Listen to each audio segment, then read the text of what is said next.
करीब 2 घंटे बाद कार्तिक की आंख खुली। उसने अपना मोबाइल देखा तो उसमें कुछ मिस्ड कॉल पड़े हुए थे। वो इसलिए थे क्योंकि कार्तिक ने अपना फोन साइलेंट मोड पर रख दिया था। उसने देखा तो सबसे ऊपर नायरा का कॉल था। कार्तिक अब नायरा को कॉल नहीं कर सकता था क्योंकि उसके साथ में नीलू थी और नीलू सबसे ज्यादा नायरा के नाम से ही चिढ़ती थी। उसके नीचे उसके पापा और अमन कौर के कुछ मैसेज भी पड़े हुए थे। कार्तिक ने अपने पापा को कॉल लगाया। रिंग। हेलो, गुड मॉर्निंग पापा। Rajesh ji, good morning. पहुंच गए तुम? कार्तिक, हाँ पापा जी। राजेश, हम कब से कॉल कर रहे थे, तुमने उठाया ही नहीं, परेशान हो रहे थे। कार्तिक, पापा मेरी आंख लग गई थी। राजेश जी, अच्छा, और नीलू कैसी है? ध्यान रखना उसका। कार्तिक ने कहा, पापा वो ठीक है, ध्यान रख रहा हूँ उसका। राजेश जी, ले तेरी माँ बात करेगी। कार्तिक, हाँ माँ। गुड मॉर्निंग शीला जी, खाना पीना टाइम से खाना और कुछ खाया अभी तक? क्या नहीं कार्तिक, माँ आंख लग गई थी इसलिए जा रहा हूँ नाश्ता करने। शीला जी, तब तो नीलू भी भूखी होगी अभी तक। कार्तिक, पता नहीं माँ, उसने कुछ खा लिया होगा। शीला जी, बेटा ऐसा नहीं होता, तुम साथ में लेके गए हो उसे, ध्यान रखो उसका, भूखी होगी वो भी। कार्तिक, ठीक ही है माँ, मैं जाता हूँ, बाय। शीला जी, ठीक है। और हाँ सुनो, बाहर जाने से पहले कपड़े अच्छे से पहन के जाना, उधर बहुत ठंड होती है। ठीक है माँ। कार्तिक फोन कट कर देता है। कार्तिक ने चादर हटाई और उतर कर देखा तो नीलू वहाँ नहीं थी। उसने आवाज भी लगाई, नीलू कहाँ हो? नीलू कमरे में नहीं थी। कार्तिक थोड़ा सा परेशान सा हो गया, कहाँ गई ये लड़की बिना बताए? कार्तिक ने नीलू का कॉल लगाया। कुछ 4-5 रिंग के बाद नीलू ने कॉल रिसीव किया। कार्तिक, हेलो, कहाँ हो यार? बिना बताए नीलू ने हंसते हुए कहा, है तो फिक्र है मेरी तुम्हें, इसका मतलब? कार्तिक, क्या मतलब? नीलू, कुछ नहीं, मैं बस नीचे रिसेप्शन तक गई थी, तुम सो रहे थे तो सोचा देख लूं, कुछ आती हूँ बस 2 मिनट। कार्तिक ने ओके कहकर कॉल कट किया। दरअसल नीलू अपने शक के कीड़े के बस में आकर रिसेप्शन पर गई थी।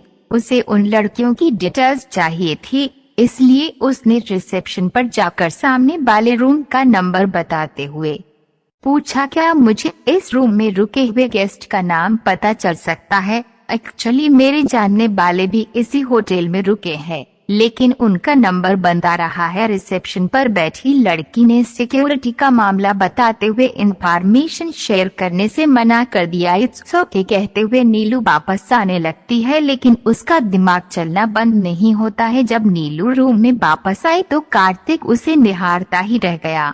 उस समय कार्तिक नहाने के लिए तौलिया लेकर बाथरूम में जाने वाला था, लेकिन जैसे ही उसकी नजर नीलू पर पड़ी तो उसकी आंखें चमकने लगी। वो आंखें बड़ी बड़ी करके नीलू को ही देखता रहा। वो इसलिए क्योंकि कार्तिक ने नीलू को इस तरह की ड्रेस में पहली बार देखा। उसने सोचा भी नहीं था कि नीलू भी इतनी मॉडर्न और कैजुअल कपड़े पहनती होगी। उसके दिमाग में तो नीलू के लिए वही पुरानी टिपिकल ट्रेडिशनल और भारतीय कपड़ों में भारतीय लड़की वाली छवि थी, लेकिन आज तो मामला कुछ उल्टा ही था। नीलू ने अपने घने काले लंबे बाल खुले छोड़ रखे थे, जो कि बार बार उसके चेहरे पर गुदगुदाहट कर रहे थे। नीलू ने टॉप और स्कर्ट पहनी हुई थी, जो कि थोड़ी तंग टाइप की थी। इसमें नीलू का फिगर साफ साफ उभर कर बाहर की ओर आ रहा था। इसके उसके सारे कर्व साफ साफ फील किए जा सकते थे। नीचे उसने एक शॉर्ट स्कर्ट पहनी हुई थी,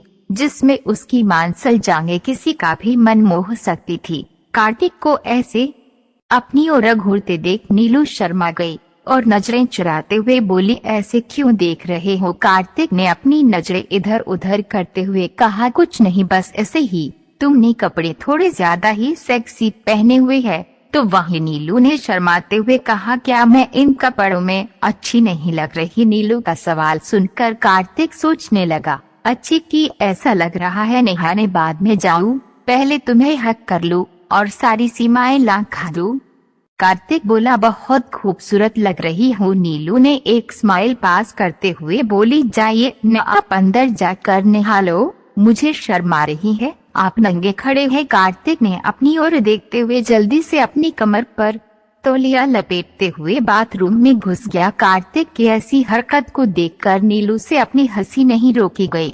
नीलू जोरों से हंसने लगी और अब नीलू रूम में रखे बड़े से आईने के सामने जा पहुंची और सोचने लगी, क्या मैं वाकई मैं आज कातिल हसीना लग रही हूँ? आज तो कार्तिक की आंखों मेरे लिए तरका हुई या फिर कुछ और, लेकिन जो भी हो दिखा तो था। नीलू अब अपनी आंख को आईने में घूम घूम कर निहारने लगी और अपनी ड्रेस को एडजस्ट करने लगी। हाँ यार, कुछ ज्यादा ही टाइट है, मुझे भी कुछ तकलीफ सी हो रही है। उसने अपनी छाती पर हाथ फेरते हुए उसे एडजस्ट करते हुए सोच रही थी। अंदर कार्तिक का मन सीमाएं लांघने को बेकाबू था, लेकिन वो ऐसा नहीं कर सकता था। एक तो उसे बिना नीलू की अनुमति के कुछ नहीं करना चाहिए।